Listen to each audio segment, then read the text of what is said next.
বড় হচ্ছি না, নিজের ছোটবেলাটাকে খুব মিস করি। সেই যে মায়ের শাড়ি দিয়ে শাড়ি পরা, ওড়না দিয়ে শাড়ি পরা, গামছা দিয়ে চুল বানানো, দিদিমণি সাজা। আর আমার ঠাম্মার ঘরে একটা বড় কাঠের টেবিল ছিল। সেই টেবিলের ওপরে বসে আমি রান্নাবাটি খেলতাম। আর কোনোদিন যদি আমি রান্নাবাটি খেলতে না যেতাম, ঠাম্মা না খুব রেগে যেত। জানি না কেন। আর ছুটির দিন মানেই ছিল রান্নাবাটি খেলা, ইটের গুঁড়ো দিয়ে মাংসের ঝোল বানানো, কুমিরডাঙা, ছোঁয়াছুঁয়ি, লুকোচুরি। ওই দিনগুলো না আর কক্ষনো ফিরে আসবে না, চাইলেও ফিরে আসবে না। আর ওই রান্নাবাটি খেলার বান্ধবীদের না খুব মিস করি, যাদের সাথে দেখা না হলে এক মুহূর্ত কাটতো না, আর এখন তাদের সাথে দেখাই হয় না। আর এগুলো না আমার হাজব্যান্ডের সব ছোটোবেলার খেলনা। আমার শাশুড়ি মা সব যত্ন করে রেখে দিয়েছে। শাশুড়ি মায়ের না খুব যত্ন, ছোট থেকে ছোট জিনিস খুব যত্ন করে রাখে। ওর ছোটোবেলার বল, ওর ব্যবহার করা চিরুনি, ওর লেখা প্রথম খাতা সব রেখে দিয়েছে।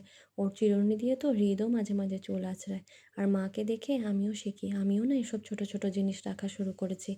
প্রথমে আমি হৃদের জামা কাপড়, ছবি এসব কালেক্ট করতাম। তবে এই জিনিসগুলো নিয়ে আমি কখনো ভাবিনি।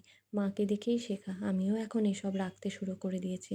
একটু মুছে টুছে ভালো করে পরিষ্কার করে শোকেসে আমি এখন তুলে রাখি। আর মা হলো আমার সবচেয়ে বড় সাপোর্ট সিস্টেম। আমার যদি কখনো বরের সাথে ঝগড়া হয়, শুধু মার কানে একবার তুলে দিতে হবে। আমার বর তো লজিক দেখানোর জায়গাই পায় না। শ্বশুর বাবাও কিন্তু বাদ যান না। আর এই বাড়িতে যখন প্রথম বিয়ে হয়ে আসি, মা একটা কথা বলেছিল, খুব ভালো লেগেছিল। সবে মিলে করি কাজ, হারে জিতে নাহি লাজ।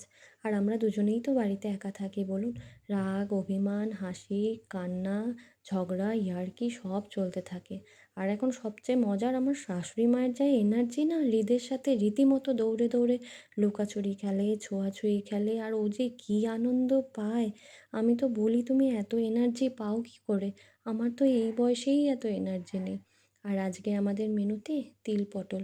প্রথমে পটলটা ভালো করে ভেজে, আলুটাও ভালো করে ভেজে নিয়ে, তেলের মধ্যে গরম মশলা ফোড়ন দিয়ে পটল আলুটা ছেড়ে দিয়ে, জিরের গুঁড়ো, লঙ্কার গুঁড়ো, হলুদের গুঁড়ো, ধনে গুঁড়ো দিয়ে ভালো করে ফুটিয়ে, নামানোর আগে অল্প একটু পরিমাণ মতো তিল বাটা দিয়ে ভালো করে ফুটিয়ে নিয়ে রেডি আমাদের তিল পটল।